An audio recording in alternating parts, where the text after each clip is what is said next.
नमस्कार, आप देख रहे हैं ऑनलाइन टीवी। मैं हूं आपके साथ सृष्टि पांडे। बड़ी बहस महापंचायत में आपका बहुत स्वागत है। आज बात जम्मू कश्मीर में एक ऐसे गठबंधन या कहें एक ऐसे गैंग पर जो है तो सियासी पार्टियां, लेकिन वो एक साथ इसीलिए आए हैं क्योंकि उन्हें कश्मीर में 370 को फिर से लाना है। अब इसी गुपकार गठबंधन ने डीडीसी चुनाव में 27 उम्मीदवारों की लिस्ट जारी की है, जिसमें 3 सीटें कांग्रेस को दी गई हैं। ऐसे में सवाल उठता है कि क्या कांग्रेस की पीडीपी और नेशनल कॉन्फ्रेंस के साथ में पर्दे के पीछे दोस्ती चल रही है? अगर दोस्ती है तो क्या गुपकार गैंग के गुप्त एजेंडे को कांग्रेस का पूरा समर्थन है?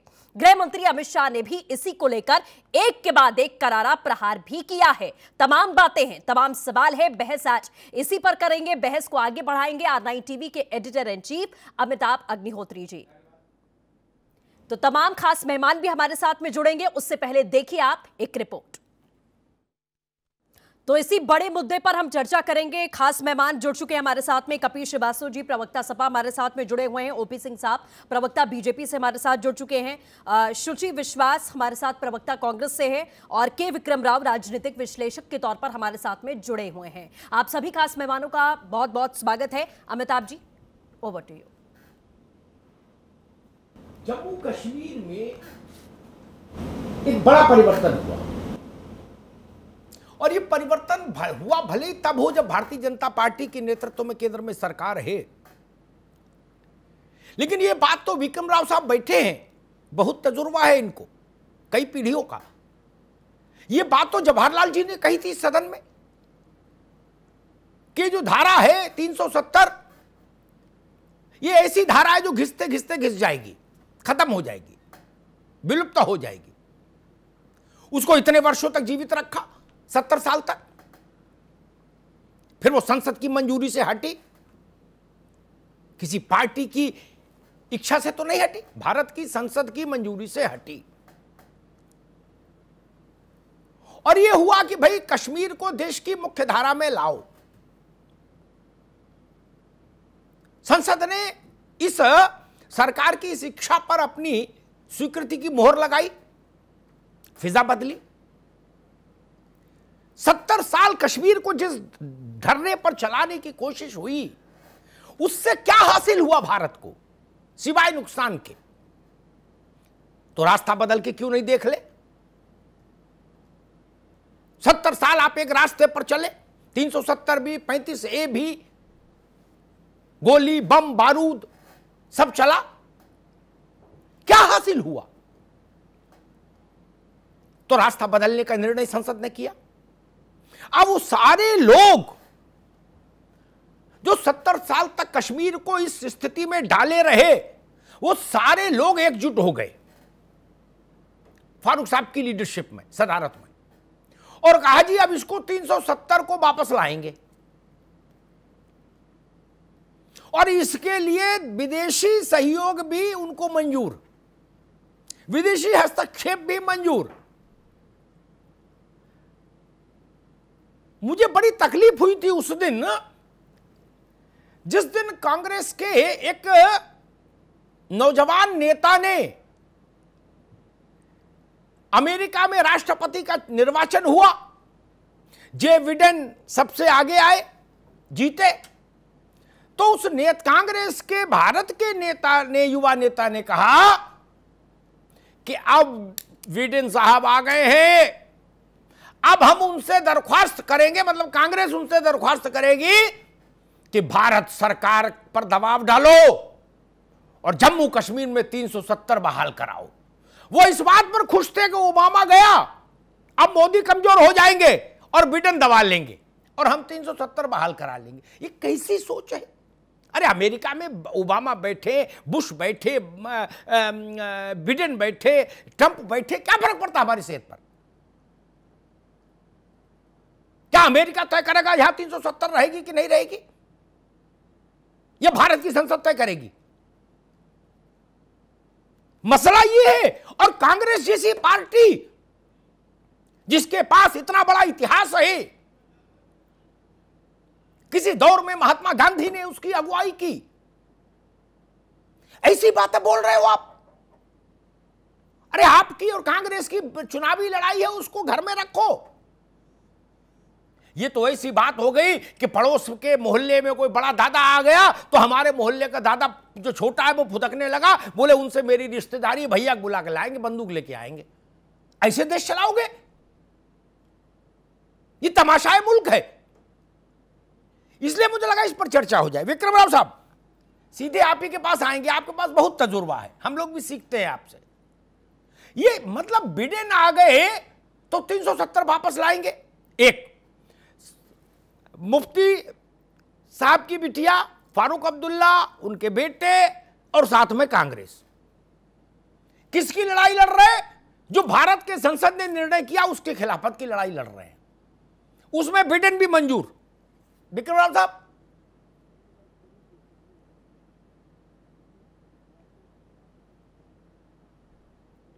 साहब भारत के उपराष्ट्रपति होते होते बच गए। जी। अटल बिहारी वाजपेयी इनको उपराष्ट्रपति बना रहे थे। हाँ। तब तक चूंकि कलाम का नाम मुलायम सिंह यादव ले आए तो दो मुसलमान नहीं होंगे राष्ट्रपति। हाँ। उपराष्ट्रपति फारूक अब्दुल्ला नहीं हो पाए। उमर अब्दुल्ला अटल की कैबिनेट में मिनिस्ट्री में मंत्री थे, विदेश राज्य मंत्री। मुफ्ती, ये मुफ्ती की बेटी, मुफ्ती तो खुद गृह सिंह के समय मुफ्ती की बेटी मुख्यमंत्री रहे। फारूक साहब तो राज करते रहे, ये कि पिता दोनों वंश परंपरा कश्मीर हो गई। ये सब भारत की कस्में दिन रात गाते थे, नाश्ते से लेके डिनर तक। क्या शर्म की बात है अमिताभ भाई, इतने बड़े नेता, देश के इतिहास के हिस्से, ये सारे गैंगअप हो गए। एक डकैत जैसे एक कॉमन एग्रीमेंट हो गया, कश्मीर को लूटना बंद हो गया, फिर लूटने की कोशिश करो। तो मैं आपको बता दूं अमिताभ भाई, अमेरिका के संविधान में सिविल वॉर में निश्चित हो चुका है, एक बार जो संघ में शामिल होता है वो संघ से अलग नहीं हो सकता है। सिविल वॉर ने अमेरिका में तय करी इब्राहिम लिंकन के समय, आप आए हैं रहेंगे। ये केवल रूस में अलाउड था, ये राइट टू सेशन, वो भी काबिल सफल नहीं हो पाया, स्टालिन ने दबा दिया। कश्मीर भारत का हिस्सा है, बहुत तय होके आया है, सहमति से आया है, ब्रिटिश पार्लियामेंट के कानून के मुताबिक हिस्सा बना है भारत का। ये अब कैसे अलग होने की कोशिश करेंगे? मेरे ख्याल से अमिताभ भाई, मेरा राजनीति शास्त्र का मैं छात्र हूँ, मैं ये जानता हूँ कि जब शपथ लेंगे नॉमिनेशन करने के पहले ये लोग जिला परिषद में, तो इनको भारत के संविधान, भारत के गणराज्य के प्रति कसम खाना पड़ेगा, लॉयल्टी का विश्वास करते हैं। अगर वहां शक होता है इनका खारिज होना चाहिए। बहुत अच्छी बात की विक्रम राव साहब आपने।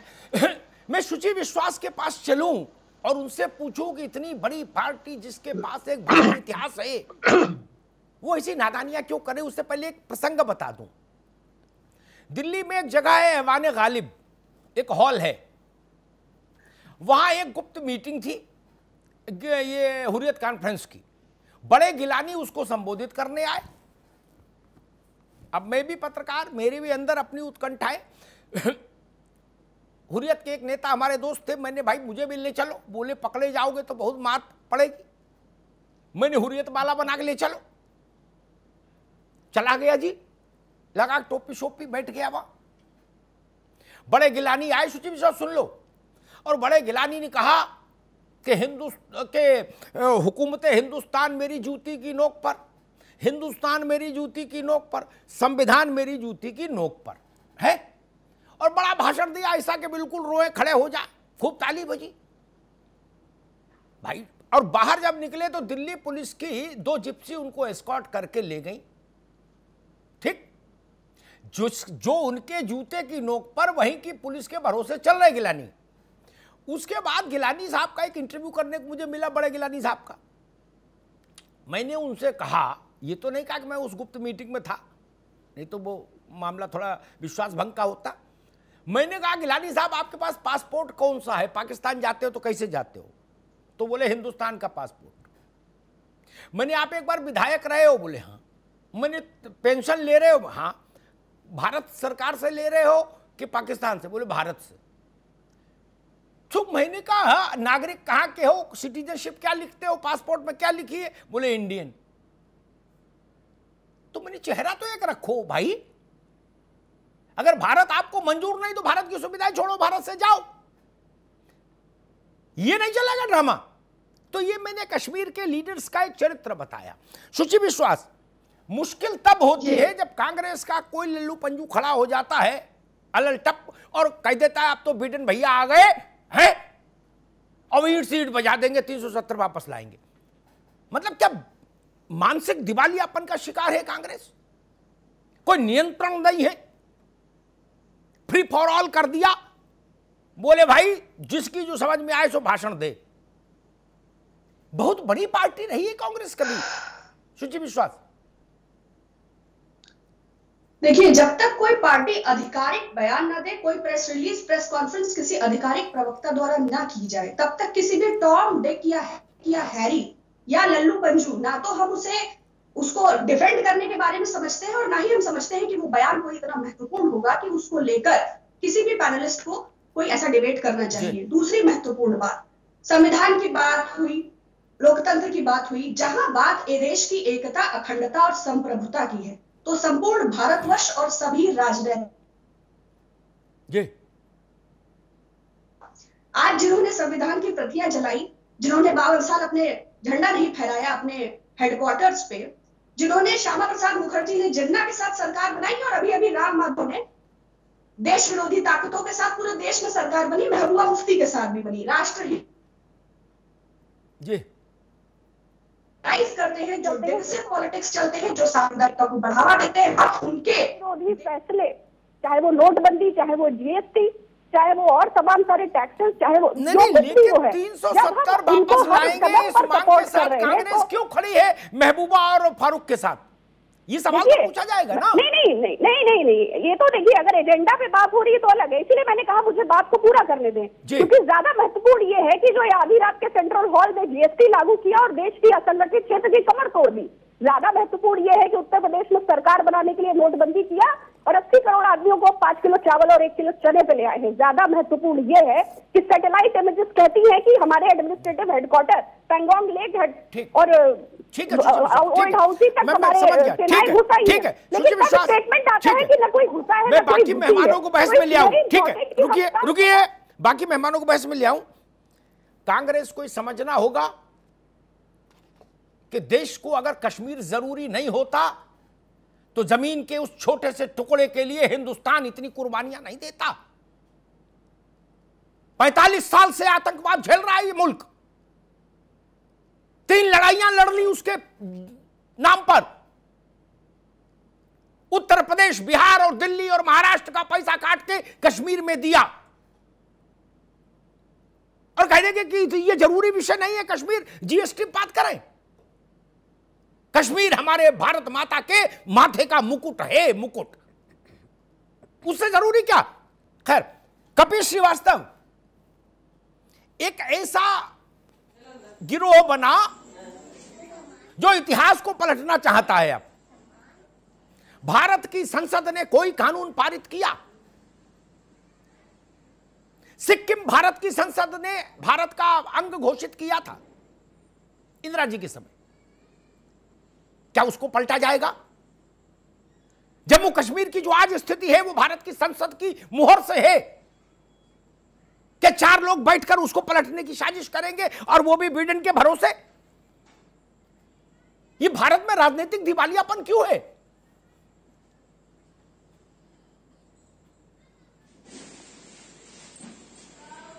देखिए, इस बयान से जो आया है ये मुफीद बयान देश के लिए नहीं है और हम लोग उसके साथ खड़े नहीं हैं जी।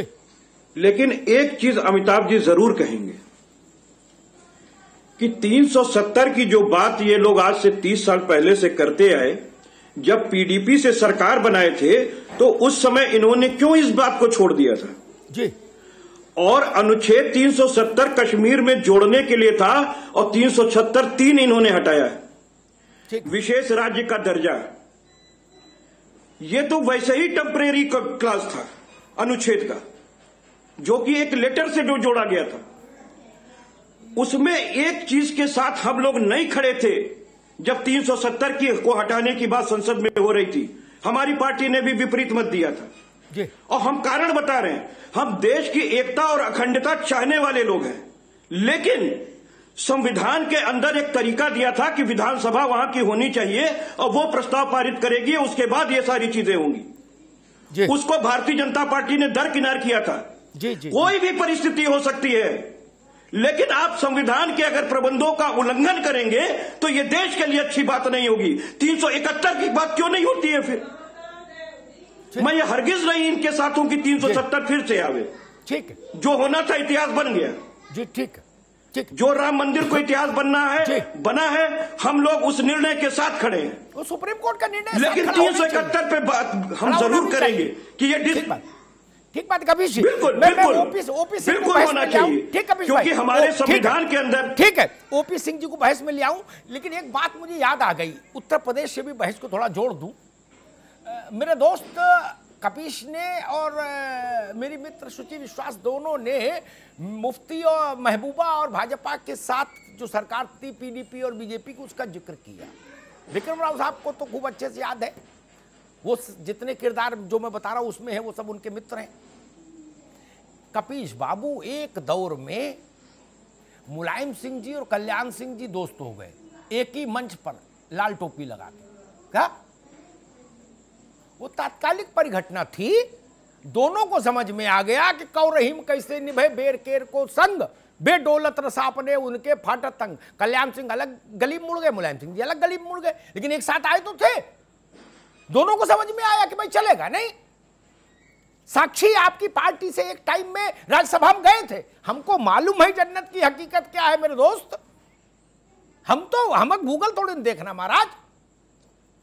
वो घटना छोटी नहीं थी, मुलायम सिंह और कल्याण सिंह का एक मंच पर एक टोपी पहन के आ जाना बाबरी मस्जिद के घटना के बाद, लेकिन हो गया, फिर अलगाव भी हो गया। ठीक बात। ओपी सिंह, मसला ये नहीं, कश्मीर में भारत की संसद के निर्णय के नीचे रहकर, उसके छाते के नीचे रहकर चाहे जितनी लड़ाई लड़ी जाए उसका स्वागत, राजनीतिक प्रतिस्पर्धा का स्वागत, लेकिन ये कैसे मंजूर कर लिया जाए कि कोई विडेन आएंगे, वो यहां लठ लेके आएंगे और सबको मारेंगे? ये क्या तमाशा है क्या? 135 करोड़ का मुल्क है ये, कोई चूजा है क्या फ्राई करके खा जाएगा कोई? और देश के राजनीतिक दल जिन्होंने देश से ताकत पाई, देश से मान सम्मान और हैसियत पाई, ऐसी बातें बोल रहे ओपी सिंह। जी, सबसे पहले मैं आपको इस बात के लिए बधाई देना चाहूंगा आपके चैनल को कि आज आपने एक ऐसा विषय रखा है जिस पर पूरा देश मंथन कर रहा है। भारतीय जनता पार्टी जो संसद में इस प्रस्ताव को ले आई और जो ये मैटर है वह देश की एकता और अखंडता के साथ साथ इस देश की 135 करोड़ आत्मा से जुड़ी हुई।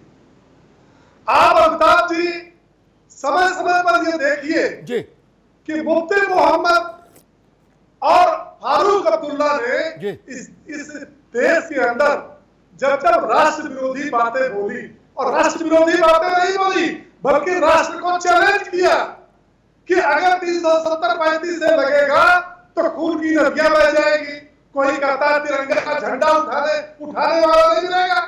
इस देश के वो लोग कहां खड़े थे जिनको देश की एकता और अखंडता से प्यार है? उन्होंने उस चीज को क्यों नहीं खंडन किया कि राष्ट्र की एकता और अखंडता की बात है, इस पर कोई राजनीति नहीं होनी चाहिए।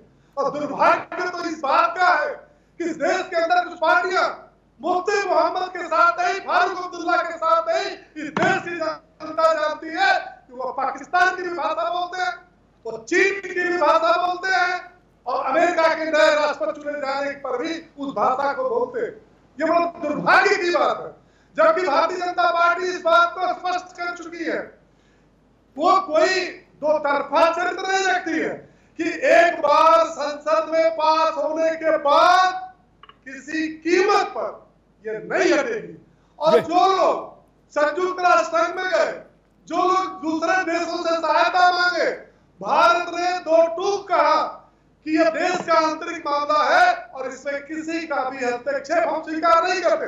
एक तरफ हम ये बात कर रहे हैं, दूसरी तरफ जो लोग देश विरोधी बातें कर रहे हैं, जो सुप्रीम कोर्ट को मानने को तैयार नहीं, जो संविधान को मानने को तैयार नहीं, उनकी बातों में हाँ मिला रहे हैं। और यही कारण है अमिताभ जी कि जो लोग इस देश पर शासन किए, आज जनता उन्हीं की राष्ट्र विरोधी गतिविधियों के कारण, ठीक है, ठीक है, ठीक है, ओपी सिंह, ठीक है, आपने अपनी बात रखी, ठीक बात।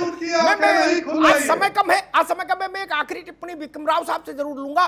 विक्रम राव साहब, 370 हटाई गई, उसको बड़े चतुराई से मुसलमान से जोड़ने की कोशिश हुई। मैं कई बार कश्मीर गया। कश्मीर केवल घाटी का नाम नहीं, जम्मू कश्मीर में जम्मू है, लेह है, लद्दाख है एक, और दूसरी इससे हटके बात, अलहदा बात यह, उत्तर प्रदेश में, बिहार में, मध्य प्रदेश में, राजस्थान में कहीं मैंने मुसलमान में बेचैनी नहीं देखी 370 हटने पर। फिर वो कौन, क्या दिमाग का कीड़ा है कि 370 और 35 को मुसलमान से जोड़ने की कोशिश कर रहे हैं लोग बार बार? मैं गया था प्रेस काउंसिल की तरफ से कश्मीर, श्रीनगर, मैं और बीजी वर्गीस, वहां जेकेएलएफ का लीडर है, वो उसका अरेस्ट किया था मिलिट्री ने। मैं स्पेशली मिलने गया उससे। मैं क्या एडजस्ट हो गया है, भारत का हिस्सा है, क्यों अलग होना चाहते हो? फिर देखो, याद रखो, अगर मुसलमान के नाम पे कश्मीर पाकिस्तान में जाएगा तो जो लोग पाकिस्तान का धर्म करते हैं, हिंदुस्तान मानते हैं, 40 करोड़, उनका क्या होगा? तो उसने कहा था, उस आदमी ने, जेकेएलएफ का लीडर था, हम कश्मीरियों को हिंदुस्तान के मुसलमानों से कोई मतलब नहीं है, वो हमसे अलग है, हम कश्मीर अलग करेंगे, ये था। तो हिंदुस्तान के मुसलमानों को आके फिर मैंने कई लेख लिखे समझाया, उनको बताया कि मजहब के नाम पे देश नहीं बनाया है। बिल्कुल, जाहिर तौर पर विक्रम जी समय की थोड़ी कमी है, इसीलिए माफी के साथ मैं आपको रोक रही हूं। अमिताभ जी, आखिर में संपादकीय टिप्पणी आपसे। विक्रम राव साहब ने ठीक बात कही। एक बार जो होना था 47 में हो गया, उसके बाद अब ऐसी गलती दोबारा हिंदुस्तान को मंजूर नहीं होगी कि मजहब के नाम पर कोई इलाका बांट दे। संभव नहीं। चुनाव आएंगे जाएंगे, सरकारें आएंगी जाएंगी, नेता पैदा होंगे, दिवंगत होंगे, लेकिन भारत बड़ा है। और जो लोग कहने की कोशिश करते हैं कि कश्मीर इतना बड़ा मसला नहीं, वो भी शायद देश की भाषा नहीं बोलते। फिर हिंदुस्तान के लिए कश्मीर आत्मा से जुड़ा विषय है। मुझे माफ करिए, वरना उतनी जमीन वहां नहीं है कि जिसके लिए कोई मुल्क इतने वर्षों तक संघर्ष करता। क्या रार है हमारी? लेकिन कश्मीर भारत माता के मुकुट के माथे पर रखा मुकुटमणि है। वो जाता है तो भारत की संप्रभुता पर आंच आती है, इसलिए हम वहां लड़ रहे हैं। पता नहीं कितने, विक्रम राव साहब तो गए, बाकी मुझे नहीं पता नहीं कितने मित्र कश्मीर में कितनी बार गए होंगे, अवसर मिला होगा, कैसे गए होंगे। मैंने आतंकवाद के समय देखा, नॉर्मल सी में कश्मीर देखा, प्रधानमंत्रियों के साथ जाकर देखा। भारत की जितनी फौज वहां लगी है उतनी कहीं नहीं लगी कश्मीरियों की हिफाजत के लिए, पाकिस्तान की नापाक हरकतों को जवाब देने के लिए। उसमें वो पैसा लग रहा है जिससे बिहार में स्कूल चल सकता था, जिससे उत्तर प्रदेश में नलकूप लग सकता था। लेकिन भारत खड़ा रहा कश्मीर के साथ, क्योंकि कश्मीर हमारा है, हमारा हिस्सा है। आपकी नरेंद्र मोदी से अदावत हो सकती है, भाजपा से प्रतिस्पर्धा हो सकती है, संघर्ष हो सकता है, चुनावी मतभेद हो सकता है, लेकिन इसका मतलब यह नहीं कि हम कश्मीर में वो भाषा बोले जो सीमा पार के लोग सुनना चाहते हैं।